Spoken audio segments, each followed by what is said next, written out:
Doctor Bhimrao Ambedkar की जयंती के अवसर पर मध्य प्रदेश की राजधानी भोपाल में राजनीतिक और सामाजिक दोनों स्तरों पर कार्यक्रम आयोजित किए गए। इस मौके पर प्रदेश के मुख्यमंत्री डॉक्टर मोहन यादव और मंत्री विश्वास सारंग ने बाबा साहब को श्रद्धांजलि अर्पित करते हुए उनके योगदान को याद किया। एमपी नगर चौराहे पर आयोजित कार्यक्रम में मुख्यमंत्री डॉक्टर मोहन यादव ने बाबा साहब की प्रतिमा पर पुष्पांजलि अर्पित की और कहा कि उन्होंने समाज की विसंगतियों को दूर करने के लिए जीवन भर संघर्ष किया। उन्होंने यह भी कहा कि संविधान निर्माण से पहले ही बाबा साहब ने महिलाओं को अधिकार दिलाने की दिशा में महत्वपूर्ण प्रयास किए, जो आज भी प्रेरणादायक है।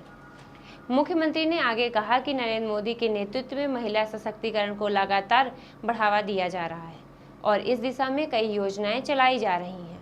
वहीं मंत्री विश्वास सारंग ने बाबा साहब अम्बेडकर को नमन करते हुए कहा कि उन्होंने भारत को दुनिया का सबसे बड़ा गणतंत्र बनाने में महत्वपूर्ण भूमिका निभाई।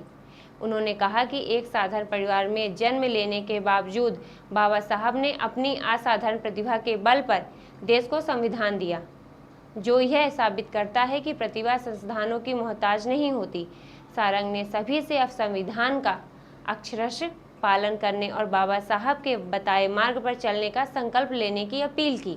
इस दौरान मंत्री सारंग ने कांग्रेस और विशेष रूप से जवाहरलाल नेहरू पर निशाना साधते हुए आरोप लगाया कि कांग्रेस ने हमेशा बाबा साहब का अपमान किया और उन्हें चुनाव में हराने की कोशिश की। हर समय और खासकर नेहरू परिवार ने, कांग्रेस ने और नेहरू परिवार ने हर समय बाबा साहब अम्बेडकर साहब का अपमान किया। ये इतिहास है, ये मैं नहीं कह रहा। बाबा साहब अम्बेडकर का अपमान जवाहरलाल नेहरू जी ने किया।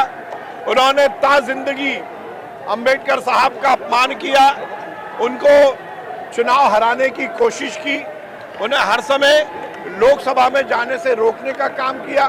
जवाहरलाल नेहरू जी ने और नेहरू परिवार ने हर समय बाबा साहब अम्बेडकर का अपमान किया और ये इतिहास के पन्नों में दर्ज है। नेहरू जी ने कभी उन्हें चुनाव नहीं जीतने दिया, ये षड्यंत्र नेहरू जी ने रचा।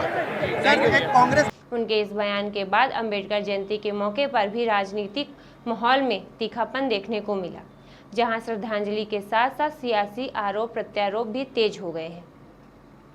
ऐसे ही नए अपडेट के साथ खबर नेशन से जुड़े रहें। खबर नेशन यूट्यूब चैनल को लाइक, सब्सक्राइब और शेयर करें।